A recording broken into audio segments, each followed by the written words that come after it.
Hello दोस्तों, dream of Bharat के YouTube channel में आप सभी लोगों का स्वागत है। दोस्तों, हम पुनः उपस्थित हैं आप लोगों के सामने एक अगला टॉपिक लेकर के ऐतिहासिक श्रृंखला में।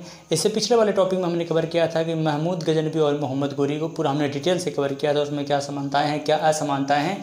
उसी श्रृंखला में हम आज पुनः जो है एक टॉपिक लेकर के उपस्थित हैं आप लोगों के सामने। और आज का जो टॉपिक है ये है चंगेज़ खां और तैमूर लंग। चंगेज़ खां और तैमूर लंग का तुलनात्मक अध्ययन, चूँकि ये दोनों अपने अपने समय के महानतम रूलर शासक रहे हैं, जिन्होंने न केवल अपने दम पर और इन्होंने जो है अपने साम्राज्य का विस्तार किया और इनकी ख्याति पूरी विश्व प्रसिद्ध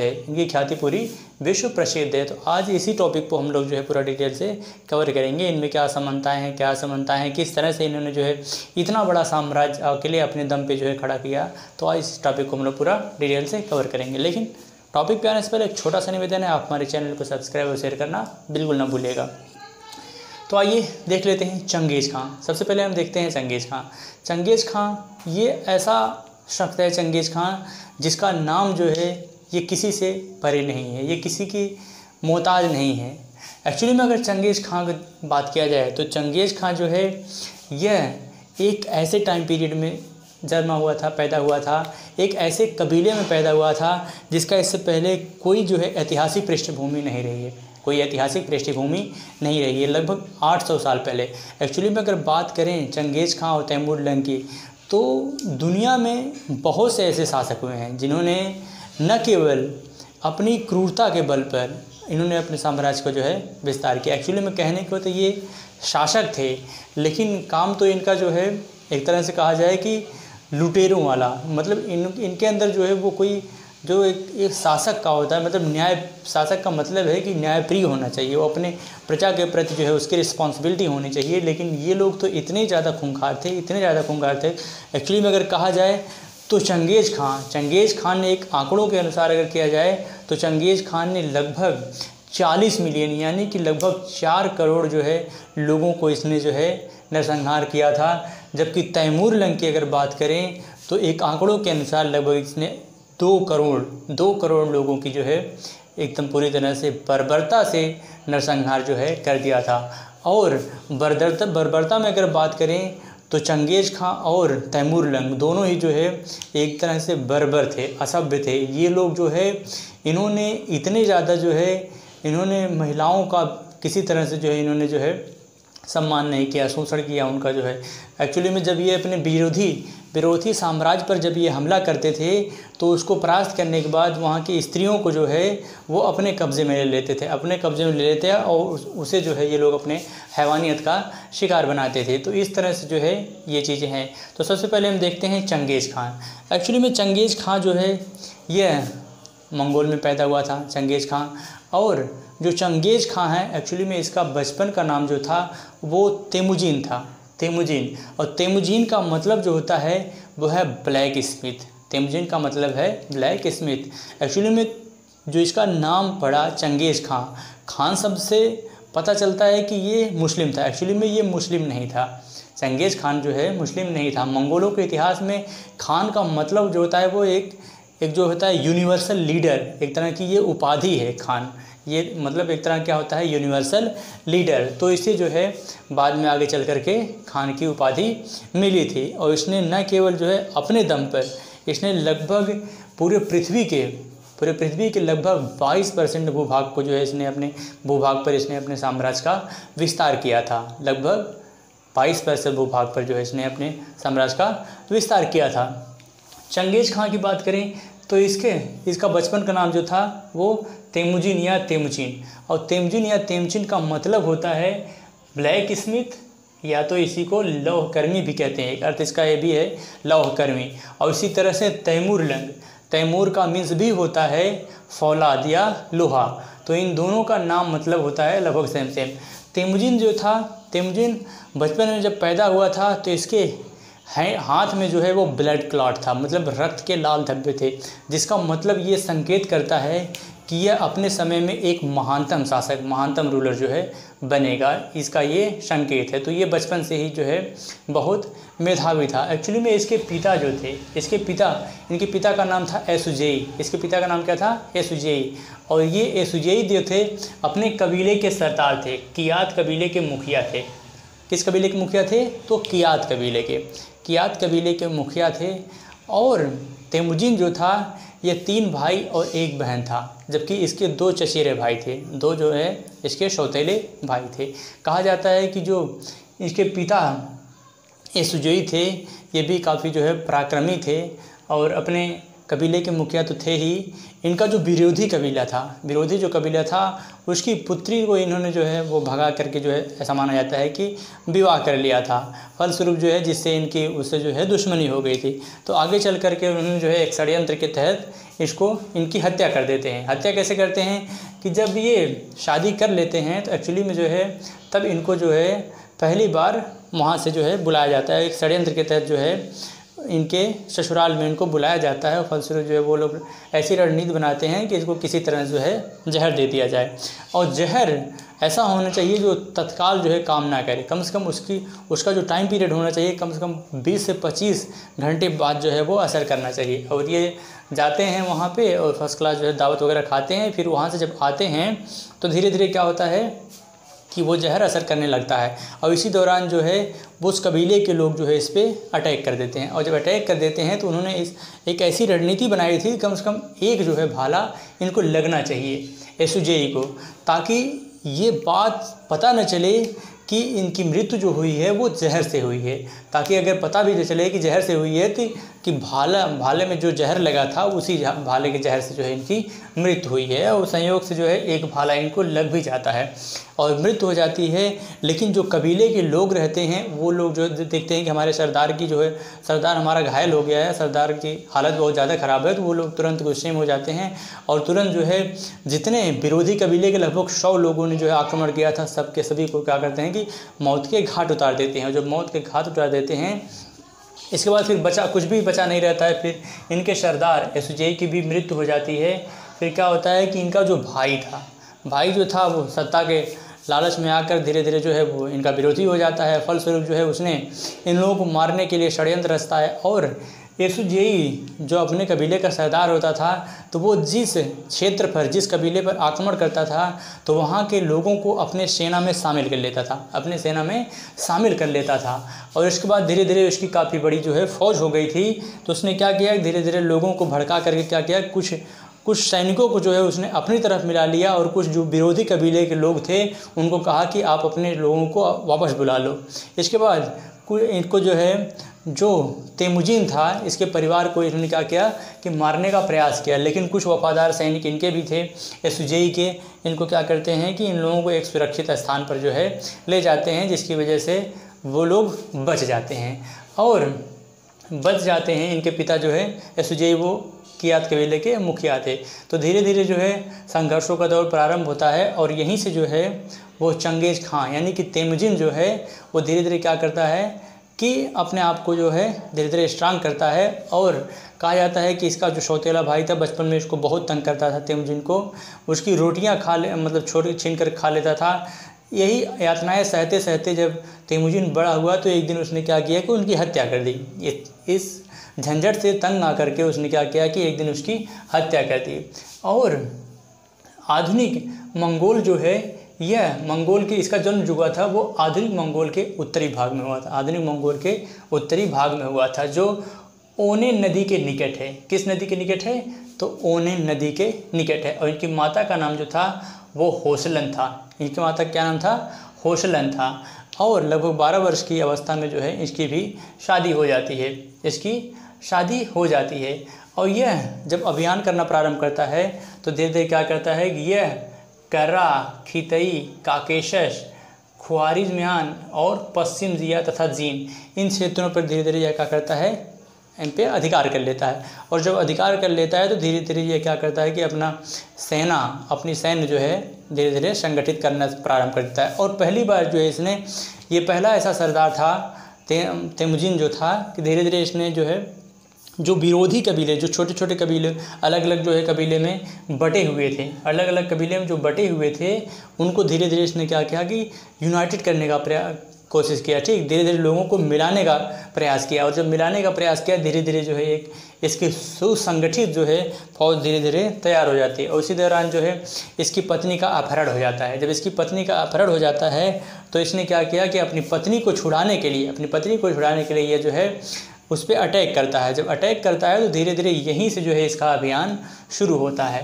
मंगोल साम्राज्य जो होता है यह मध्य एशिया से चीन पर जो है कब्जा किया। इसने मंगोल साम्राज्य का धीरे धीरे जब विस्तार किया तो मध्य एशिया यानी कि ये वाला जो सेंट्रल एशिया है, इधर मध्य एशिया अगर आप देखेंगे तो पाकिस्तान और अफगानिस्तान को छोड़ करके बाकी जितना भी तान वाले देश हैं, किर्गिस्तान, ताजिकिस्तान, कजाकिस्तान, उज्बेकिस्तान, ये सारे जितने सेंट्रल एशियन देश हैं, मध्य एशिया के देश हैं, ये इन सब पे जो है धीरे धीरे इसका साम्राज्य का विस्तार हो जाता है। इसके साम्राज्य के विस्तार की बात करें तो ये रूस से लेकर के लगभग जो है पूरा एशिया जो है विश्व के लगभग 30% क्षेत्रफल को कवर करता है। लेकिन अकेले जो है इसने लगभग 22% जो है भूभाग पर इसने जो है अपने साम्राज्य का विस्तार कर लिया था। तो इस बात से जो है ये अंदाज़ा लगाया जा सकता है कि इसने कितने विशाल जो है भूभाग को इसने जो है पूरा कर लिया था, अपने साम्राज्य का विस्तार कर लिया था। ऐसा कहा जाता है कि यह इतना ज़्यादा क्रूर था कि एक आंकड़े के अनुसार अगर बताया जाए कि जब इसकी जो है इसने अपने एक सगे किसी खास से जो है अपनी पुत्री का विवाह किया था, और उसने क्या किया कि एक निशापुर का तीरंदाज था। निशापुर जो है एक ईरान का शहर है, वहाँ का एक तीरंदाज था। उसने क्या किया कि उसकी हत्या कर दी। और जब यह बात जो है चंगेज़ खान को पता चलती है तो उसने निशापुर पे अटैक करके जो है वहाँ के समस्त जीवन को ही नष्ट कर दिया।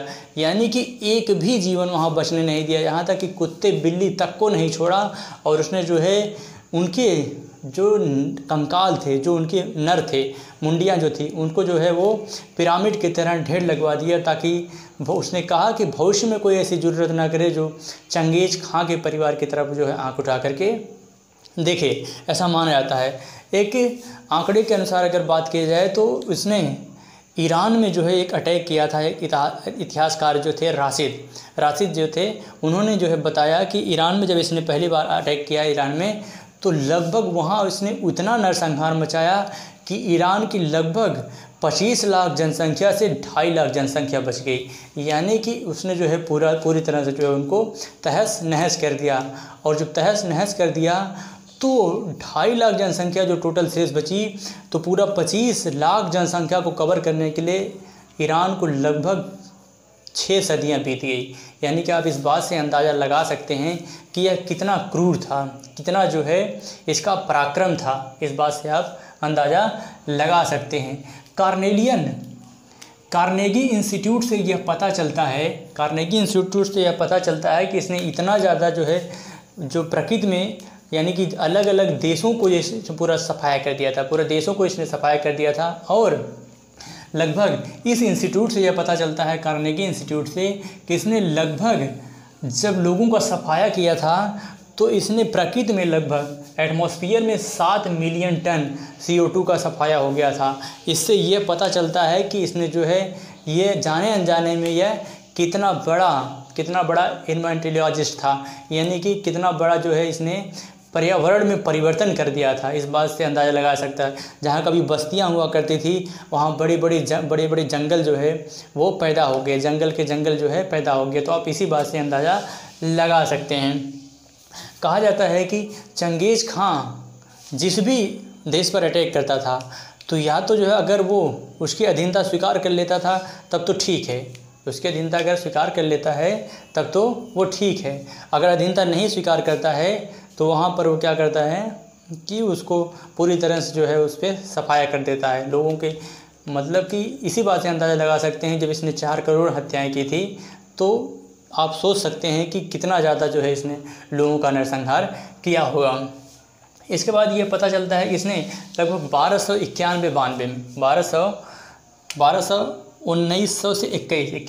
1900 से 21 के बीच लगभग जो है इसने ओट्रार, बुखारा, समरकंद, बल्ख, गुरगंज, मर्व, निशापुर, हेरात, इन सभी क्षेत्रों पर जो है इसने क्या किया था कि अपने साम्राज्य का विस्तार कर लिया था। और इसका जो टाइम पीरियड रहा है यह 1162 में पैदा हुआ था और लगभग 1227 में इसकी जो है मृत्यु होती है।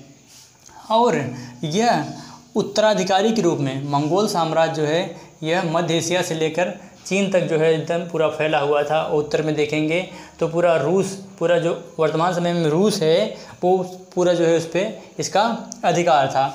और उत्तराधिकारी जो अपना ये नियुक्त करता है ये ओगदेई खान को बनाया गया। यह जो है ओगदेई खान को अपना उत्तराधिकारी बनाता है। बेटे तथा पोते के मध्य भी इसने अपने साम्राज्य का विस्तार, अपने खानतों का जो है ये बांट देता है।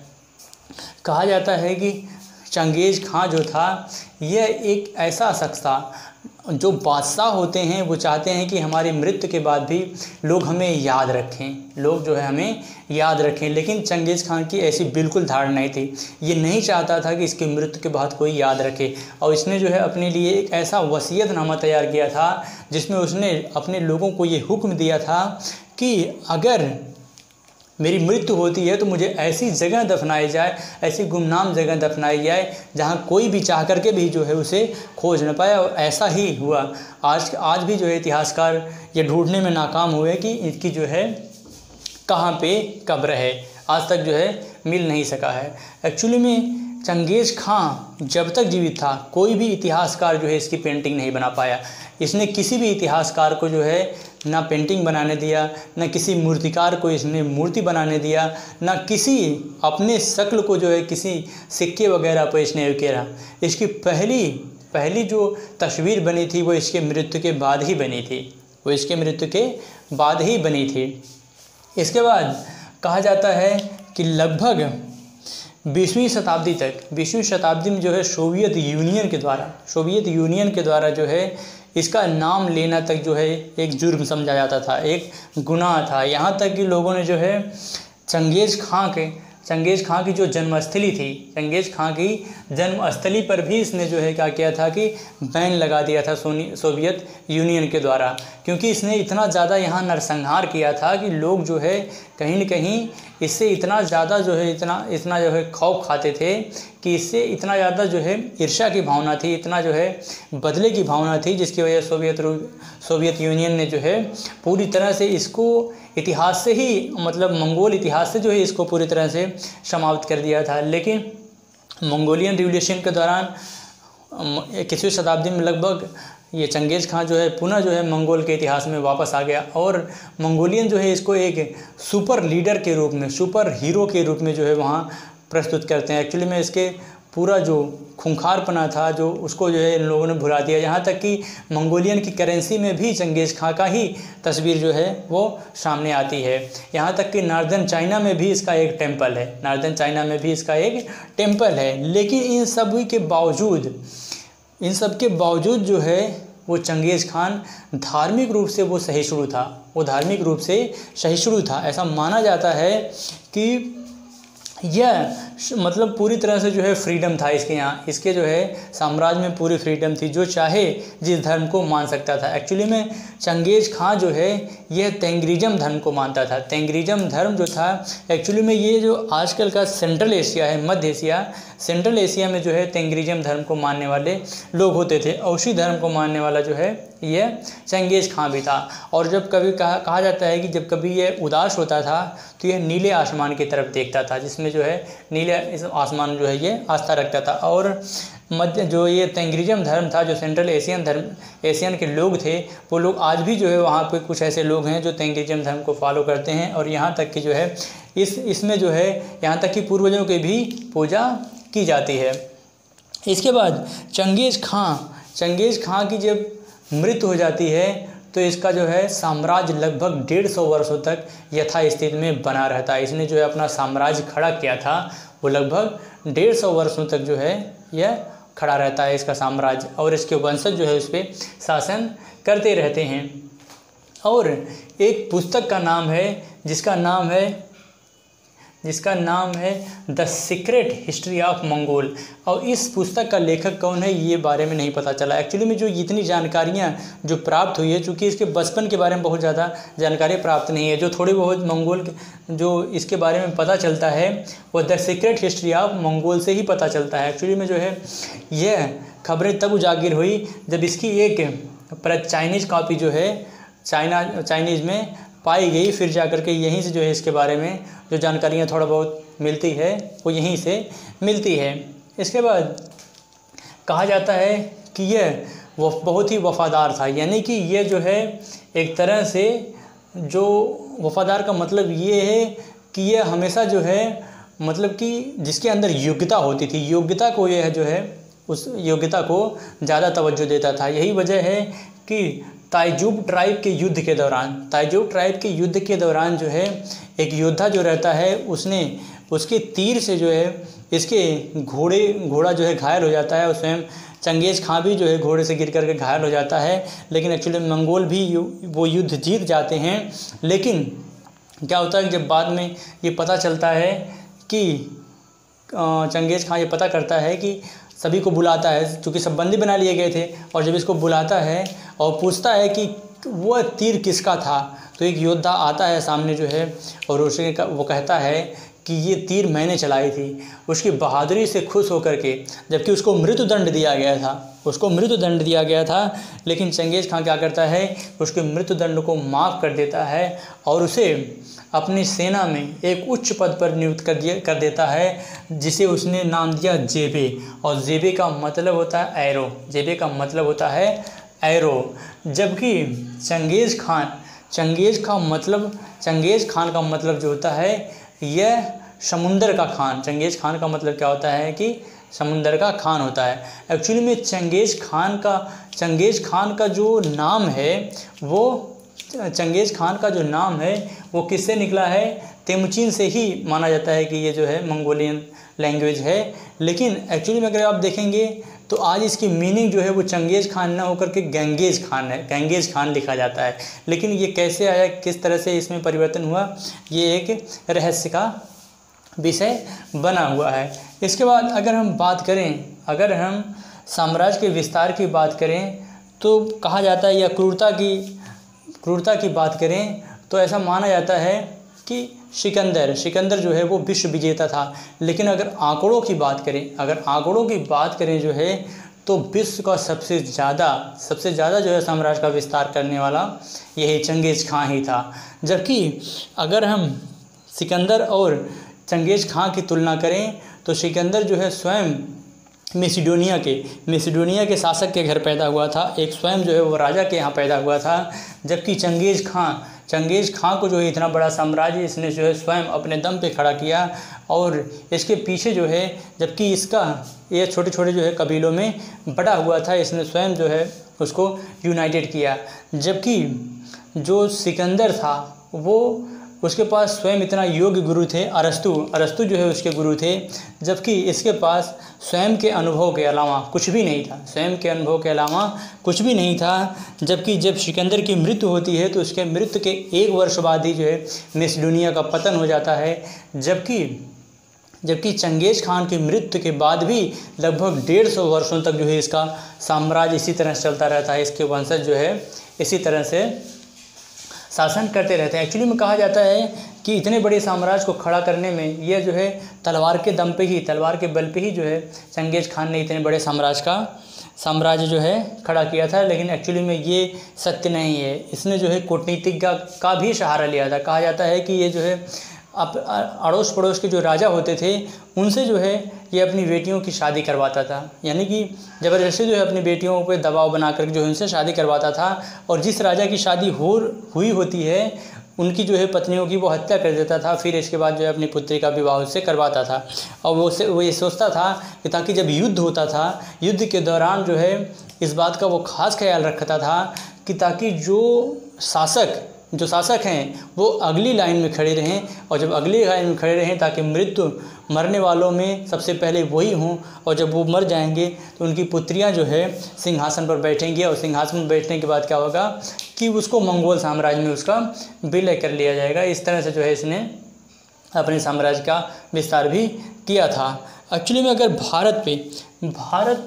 भारत की तरफ अगर आक्रमण की बात करें तो तत्कालीन हमने पिछले वाले वीडियो में देखा था कि जब गौर वंश का पतन हो जाता है तो गौर वंश के पतन के बाद जो है एक अगला जो है वहाँ पे एक ख्वारिज्म वंश जो है अस्तित्व में आ जाता है। और ख्वारिज्म वंश जब अस्तित्व में आता है तो ख्वारिज्म शासक को जो है इसने परास्त किया। और ख्वारिज्म को शासक को जब इसने परास्त किया जो है तो वह वहाँ से भाग जाता है। फिर अपने पुत्र को जो है वह अपना उत्तराधिकारी बना देता है। और जब अपने पुत्र को उत्तराधिकारी बना देता है तो उसके पुत्र को भी झेलम नदी, सिंधु नदी के तट पर जो है वो परास्त करता है। और सिंधु नदी के तट पे परास्त करता है तो वो भाग करके सिंधु नदी को क्रॉस करके जो है वह भारत में आता है। चूँकि उस समय भारत में टाइम पीरियड जो है उस समय जो है दिल्ली सल्तनत का वंश चल रहा था। और सल्तनत वंश में जो है उस समय इल्तुतमिश शासन कर रहा था। इल्तुतमिश जो है क्योंकि बखूबी इल्तुतमिश जो है वह इसकी शक्ति को जानता था, चंगेज़ खान की शक्ति को वह बखूबी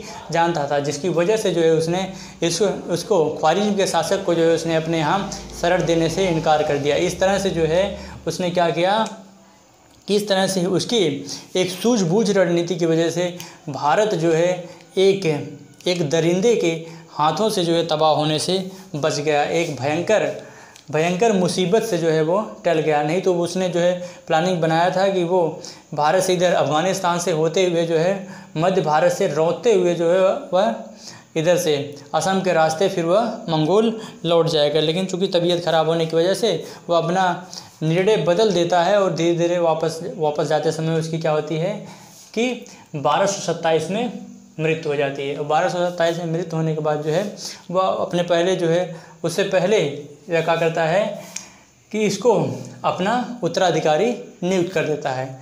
इस तरह से जो है इसने अपने साम्राज्य का विस्तार किया और आने वाले लगभग 150 वर्षों में जो है इसका साम्राज्य यथास्थिति में बना रहा। और चंगेज़ खान की एक मान्यता थी कि एक इंसान जो है सबसे शक्तिशाली वही माना जाता है कि वह अपने पीछे कितना वंश छोड़ के गया है, कितने पुत्र छोड़ के गया है। एक आंकड़ों के अनुसार जो है चंगेज़ खान की लगभग 500 पत्नियां थी। तो आप इस बात से अंदाज़ा लगा सकते हैं कि उसके कितने पुत्र हैं होंगे। एक रिसर्च के दौरान जो है द्वारा ये पता चला है कि लगभग मध्य एशिया में लगभग निवास करने वाली लगभग 40 मिलियन के आसपास जो जनसंख्या है वो आज भी जो है मंगोलों से रिलेटेड यानी चंगेज़ खान से रिलेटेड है, यानी कि उसके कहीं न कहीं वंशज है। यहाँ तक कि भारत में जो है मुग़ल वंश की स्थापना करने वाला बाबर से लेकर बाबर, हुमायूं, जहांगीर, अकबर, शाहजहां, औरंगजेब, यहाँ तक कि उत्तरवर्ती मुग़ल वंश का शासक जो है बहादुर शाह जफ़र तक के जितने भी वंशज थे ये सब इसी के वंशज थे। ये सब जो है मंगोल से ही इसके जो है वंशज थे। तो आप इस बात से अंदाज़ा लगा सकते हैं कि इनका जो है कहीं न कहीं कितना जो है इतना बड़ा इसका साम्राज्य था। यहाँ तक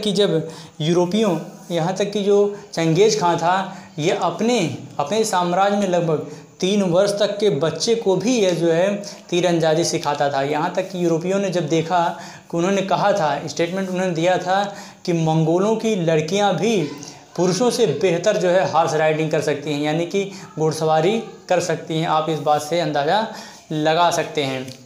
और मंगोल में जो एक सज़ा देने की जो है अजीब प्रथा थी और उस प्रथा को जो है यहाँ तक कि चंगेज़ खान ने भी फॉलो किया था। जब ये किसी राज्य पर अटैक करता था तो वहाँ जब वो राज्य पे अधिकार कर लेता था तो जो वहाँ जनता थी उसको जो है गुलाम बना लिया जाता था। और जब गुलाम बना लिया जाता था तो एक जो है 2 पहिए की गाड़ी होती थी और उसको जो है वहाँ के जो इंसान होते थे जिनको बंदी बनाया जाता था उनको ये हुक्म दे दिया जाता था कि 1 बाय 1 करके लोग सीरियल से आकर के उस पहिए के पास खड़े हो जाएं। और उसकी जो पिन होती थी, उसकी पहिए की जो पिन होती थी उससे जो जिसकी ऊंचाई भी उससे अधिक होती थी उसका सर धड़ से अलग कर दिया जाता था। और आमतौर पर जो उस समय की उसकी ऊंचाई थी वो लगभग 3 फीट थी। तो इस बात से अंदाज़ा लगाया जा सकता है सिर्फ बच्चों को छोड़ करके बाकी जो है सबका नरसंहार कर दिया जाता था। इस तरह से जो है वहाँ अजीब प्रथा थी। इस तरह से जो है धार्मिक मामलों में चंगेज़ खान बहुत ही सहिष्णु था। आज भी अगर बात करेंगे तो लगभग 16 करोड़ जनसंख्या, लगभग 16 करोड़ जनसंख्या जो है, यानी कि अगर हम बात करें तो लगभग मध्य एशिया में रहने वाले 200 इंसानों में प्रति एक इंसान जो है वो कहीं न कहीं चंगेज़ खान से ही वंशज है, चंगेज़ खान का ही वंशज है। इस तरह से जो है ये चंगेज़ खान का इतिहास था। अब हम देख लेते हैं तैमूर लंग का।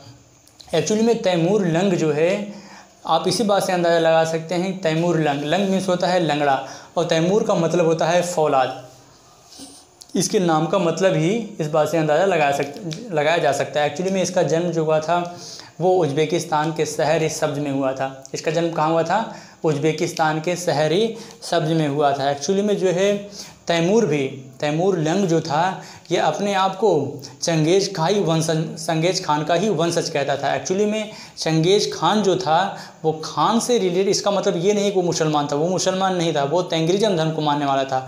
जबकि ये जो था तैमूर लंग जो था ये तुर्क में था। एक्चुअली में जो है इसके पिता ने इस्लाम धर्म को स्वीकार कर लिया था, और इस्लाम धर्म को स्वीकार करने की वजह से जो है तैमूर लंग भी इस्लाम का कट्टर फॉलोअर था, इस्लाम का जो है कट्टर फॉलोअर था। और इसका जन्म जो हुआ था उज़्बेकिस्तान के शहर सब्ज़ में हुआ था, उज़्बेकिस्तान के शहर सब्ज़ में हुआ था। और इसका जन्म जो हुआ था वो 1336 में हुआ था, और इसकी मृत्यु जो होती है वो 1400 जो है 5 में होती है।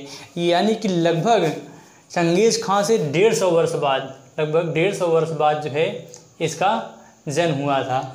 और स्वयं जो है ये एक बहादुर लीडर भी था, एक तेज़ दिमाग और बहादुर लीडर भी था। बचपन में जो है आर्थिक स्थिति सही नहीं होने के कारण जो है ये छोटी मोटी चोरियां करता था, और धीरे धीरे इसने जो है छोटी मोटी चोरियों के साथ साथ धीरे धीरे इसने बड़ी लूटपाट को जो है अंजाम देना शुरू कर दिया। और जब बड़ी लूटपाट को अंजाम देना शुरू कर दिया तो इसने क्या किया कि अपनी एक गैंग जमा कर ली, अपनी एक गैंग बना ली। और जब इसने अपनी एक गैंग बना ली तो समरकंद के शासक, इसने जो है तैमूरी राजवंश की स्थापना की थी। इसने किस राजवंश की स्थापना की थी?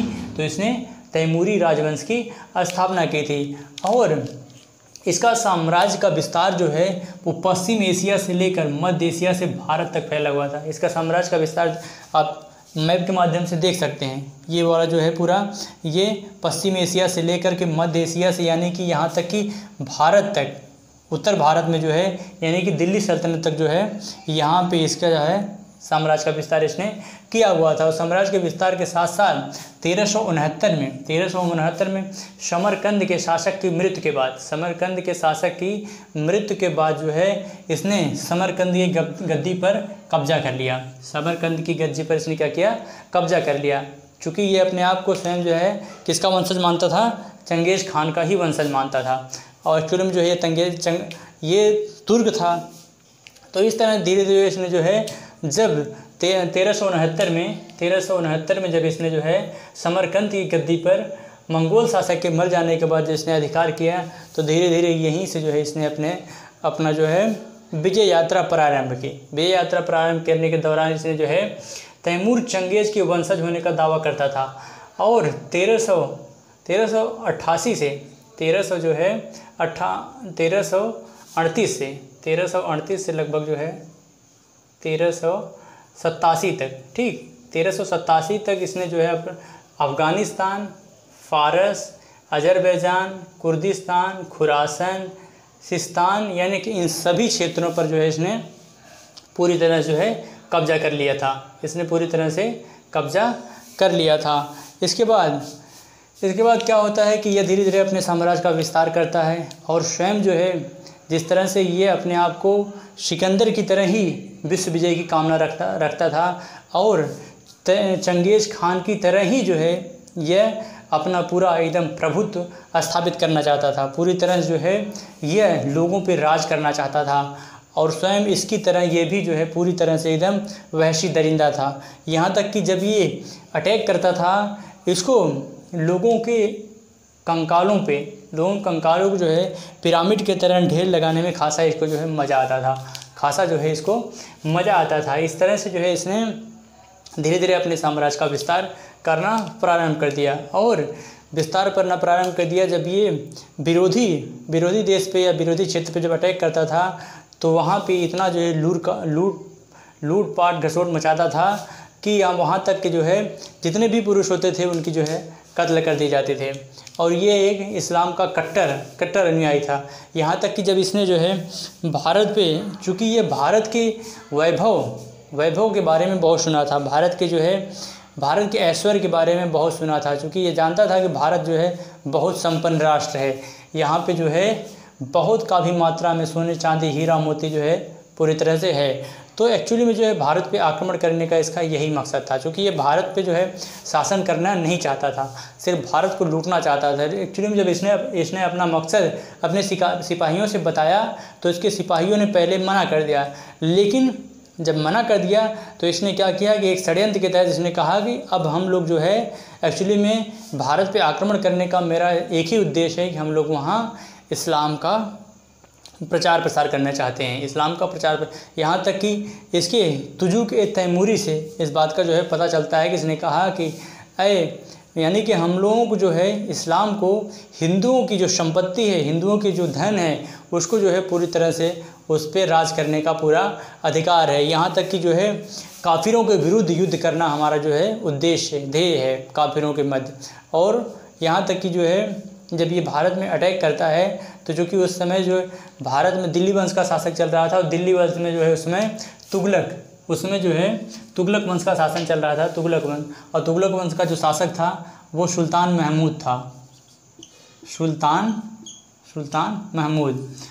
महमूद था। यानी कि ये फिरोज शाह, इसके बाद FST और MBT का ही वंशज था, लेकिन ये अयोग्य था। और जब ये दिल्ली पे अटैक करता है तो दिल्ली पे अटैक करने से पहले यह तुलुम्बा नगर पे अटैक करता है। तुलुम्बा नगर पे अटैक करके वहाँ पूरी तरह जो है उसको लूटता है, लूट करके पूरा एकदम वहाँ नरसंहार मचा देता है। इसके बाद वहाँ की जो पुरुष थे उनको जो है मौत के घाट उतार दिया जाता है, और इसके बाद जो है वहाँ पूरा धन दौलत को लूट लिया जाता है। इसके बाद जो है वह राजपूतों पर अटैक करता है, वहाँ पे जो है उनको भी पूरी तरह से सभी जो है पुरुषों का कत्ल कर दिया जाता है, और किले के अंदर जितना भी धन दौलत रहता है सबको जो है लूट लिया जाता है। फिर उसी सिलसिले में यह भटनेर पर आक्रमण करता है। भटनेर पे आक्रमण करने के बाद जो है इसके बाद क्या करता है कि 1 हफ्ते के बाद जो है वो दिल्ली में प्रवेश करता है। इसके बाद जब सुल्तान महमूद से इसका युद्ध होता है तो सुल्तान महमूद लगभग 40,000 पैदल सेना 10,000 घुड़सवार और 125 हाथियों के साथ जो है ये युद्ध के मैदान में आता है, लेकिन बहुत बुरी तरह परास्त होता है। और जब बहुत बुरी तरह परास्त होता है तो फलस्वरूप क्या होता है कि ये मैदान छोड़ कर के भाग जाता है। और जब मैदान छोड़ कर के भाग जाता है तो लगभग 5 दिनों तक वो दिल्ली में पूरा मारकाट लूटपाट एकदम मचाए रहता है। लूटपाट मचाए के बाद इसके बाद जो है फलस्वरूप जब ये दिल्ली में प्रवेश करता है, दिल्ली में प्रवेश करने के बाद ये क्या करता है कि पूरी तरह से एकदम कत्लेआम मचा देता है। पूरी तरह से कत्लेआम मचाने के बाद यह क्या करता है कि इसने जो है लगभग जो बंदियों की संख्या हो गई थी वो 1 लाख हो गई थी। यहाँ तक कि जो है यह पूरे बंदियों को छोड़ करके नहीं जाना चाहता था। यहाँ तक कि इसने जो है हुक्म दे दिया कि जितने मुस्लिम बंदी हैं उनको छोड़ करके बाकी जितने भी हैं सबको जो है मौत के घाट उतार दिया जाए। यानी कि अगर जो उनको मौत के घाट उतारने में आनाकानी करता है तो उसको भी मौत के घाट उतार दिया जाए। इस तरह से जो है लगभग 1 लाख लोगों के उस समय जो है हत्या नरसंहार कर दिया जाता है। नरसंहार करने के दौरान फिर लगभग 15 दिनों तक वह रहता है, 15 दिनों तक दिल्ली में रहता है, पूरा लूटपाट मचाता है। इसके बाद फिर वापस जाता है, और वापस जाता है तो वापस जाते समय वह मेरठ को लूटता है। मेरठ को लूटने के बाद फिर वह हरिद्वार को लूटता है, हरिद्वार को लूटने के बाद फिर कांगड़ा को लूटता है, फिर जम्मू कश्मीर को लूटता है। इस तरह से जो है वह सिंधु झेलम आदि नदियों को जो है पार करते हुए जिस रास्ते से वो आया था उसी रास्ते से जो है वो वापस चला जाता है। और जब वापस चला जाता है तो इस तरह से जो है वह वापस जब जाता है तो फिर 1400 में जो है वह अनातोलिया को पराजित करता है। 1400 में लगभग जो है वह अनातोलिया को पराजित करता है। और जब दिल्ली पे आक्रमण करता है तो उस समय टाइम पीरियड था 1398 में इस समय जो है टाइम पीरियड था 1398 में। और दिल्ली पे शासन किसका था? तो दिल्ली पे शासन था सुल्तान जो है महमूद का, तुगलक वंश का शासन था, सुल्तान महमूद का था। और ये एक अयोग्य शासक था, जिसकी वजह से जो है इसे यह अवसर मिला। और इसे अवसर मिलता है तो फलस्वरूप जो है ये अपना, चूँकि इसका उद्देश्य कोई था नहीं कि भारत में इसको जो है शासन करना है, फलस्वरूप जो है जितनी भी दौलत थी उसको जो है वह कलेक्ट करता है, इकट्ठा करता है, फलस्वरूप जो है धीरे धीरे वह वापस चला जाता है। और धीरे वापस जाता है तो फलस्वरूप जो है इसने अपने पुत्र को जो है यहाँ का वंशज घोषित कर देता है, और साथ ही साथ जो है खिज्र खां को उसका जो है संरक्षक बना देता है। खिज्र खां को उसका संरक्षक बना देता है और इसका पुत्र जो होता है शाहरुख को जो है यहाँ पे वह सिंहासन को सौंप करके यह वापस चला जाता है। और फलस्वरूप जो है जब ये दिल्ली में रहता है तो यहाँ के जो बंदी बनाए हुए जो कारीगर शिल्पकार वगैरह थे, इनको भी ये अपने साथ लेके जाता है, अपने साथ लेकर के जाता है। यहाँ तक कि महिलाओं को भी अपने साथ ले जाता है। वहाँ पे जो है उनके साथ बहुत ज़्यादती होती है। इसके बाद वहाँ पे जो है जा कर के वह उनके द्वारा जो है जो कारीगर वगैरह थे, शिल्पकार वगैरह थे, उनके द्वारा जो है वो अपने यहाँ क्या करता है कि मस्जिद वगैरह बनवाता है। और फलस्वरूप जो है वहाँ उसने जो है प्रमुख मस्जिदों में जामा मस्जिद जो है उसने बनवाया था अपने यहाँ, यानी कि उज़्बेकिस्तान में, ताशकंद में, उज़्बेकिस्तान में। ठीक, इसके बाद फिर क्या होता है कि वह तुर्की का जो एक शक्तिशाली वंश हुआ करता था, ऑटोमन साम्राज्य को भी यह क्या करता है कि ये परास्त कर देता है। ऑटोमन साम्राज्य को भी यह परास्त कर देता है। और ऑटोमन साम्राज्य को परास्त करने के बाद यह चीन पर जो है यह आक्रमण करने की योजना बना ही रहा था कि लगभग 1405 में इसकी मृत्यु हो जाती है। और जब 1405 में इसकी मृत्यु हो जाती है तो धीरे धीरे बहुत ज़्यादा दिनों तक इसका जो है साम्राज्य वहाँ पे चलता नहीं है। इसके बाद क्या होता है कि धीरे धीरे, और आज भी जो है उज़्बेकिस्तान में जो है इसकी एक अच्छी खासी छवि है। लोग उज़्बेकिस्तान में भी इसको जो है एक सुपर हीरो के रूप में देखते हैं। और इसने तैमूरी राजवंश की स्थापना की थी। और इसका जो जन्म हुआ था वह आमू और सर नदियों के मध्य हुआ था। और इसकी माता का नाम जो था वो तकीना खातून था। इसकी माता का नाम क्या था? तकीना खातून। ये धार्मिक रूप से बहुत ज़्यादा कट्टर था। इसने जो है ये अपने आप को चंगेज़ का वंशज मानता था, लेकिन ये पूरी तरह से क्या है, गलत है। बाद में जो है इतिहासकारों के द्वारा जब ये इसके जो है स्कल्स को, इसके अस्थियों को जब पता किया जाता है, सर्वे किया जाता है, तो पता चलता है कि इसके कूल्हे की हड्डी टूटी हुई थी, इसकी 2 अंगुलियां भी गायब थी। कूल्हे की हड्डी टूटी हुई थी, 2 अंगुलियां भी गायब हुई थी।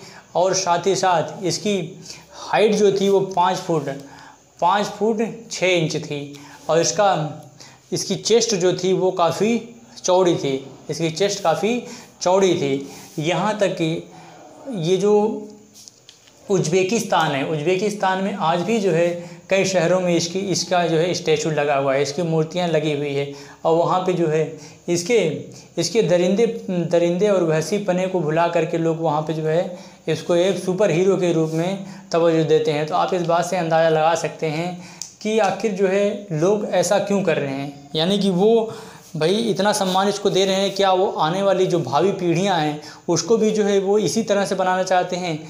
ये इस पर थोड़ा सा प्रश्न चिन्ह उठता है। जबकि भाई अगर ह्यूमैनिटी की बात की जाए, मानवता की बात की जाए, तो मानवता के नाते जो है ये बिल्कुल गलत है। क्योंकि इसने जो भी इसने रास्ता इख्तियार किया था अपने साम्राज्य विस्तार का, उसमें जो है इसने पूरी तरह से जो है मानवता को एकदम तार कर दिया। करोड़ों लोगों का जो है इसने नरसंहार किया, जब लगभग 2 करोड़ लोगों का जो है इसने नरसंहार किया, जबकि ये गलत है। इस तरह से जो है इसने अपने साम्राज्य का विस्तार किया। पश्चिम एशिया से लेकर के मध्य एशिया तक वाला पूरा बेल्ट जो है इसका जो है साम्राज्य विस्तार था। एक्चुअली में ये एक बहादुर लीडर था। बहादुर लीडर होने के साथ साथ ये हमेशा जो है सेना का नेतृत्व करते समय सेना के एकदम अगली लाइन में खड़ा होता था। और सेना की अगली लाइन में जब खड़ा होता था तो फलस्वरूप यह क्या करता था, ये बात जो है सिपाहियों के दिल में जोश भर देती थी कि इसका लीडर जो है इतना एकदम बहादुर है, जिसकी वजह से जो है ये अपने मंसूबों पर कामयाब होता था, अपने साम्राज्य का जो है विस्तार करता था।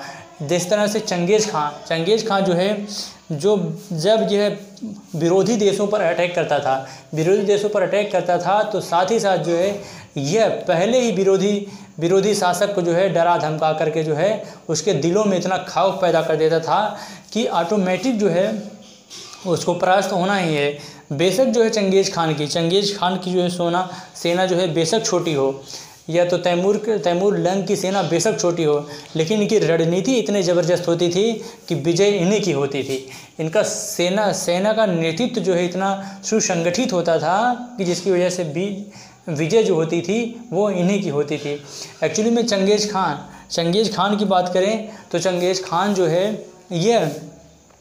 इसने जो है जो सिल्क रूट मार्ग जो है जो चाइना से होते हुए मध्य एशिया, दक्षिण एशिया से यहाँ तक कि यूरोप तक गया है, उसका जो है इसके टाइम पीरियड में काफ़ी जो है विस्तार हुआ था, सुदृढ़ इसने किया था। तो इस तरह से जो है इसने व्यापार में भी काफ़ी ज़्यादा जो है डेवलपमेंट किया हुआ था। इस तरह से ये चंगेज़ खान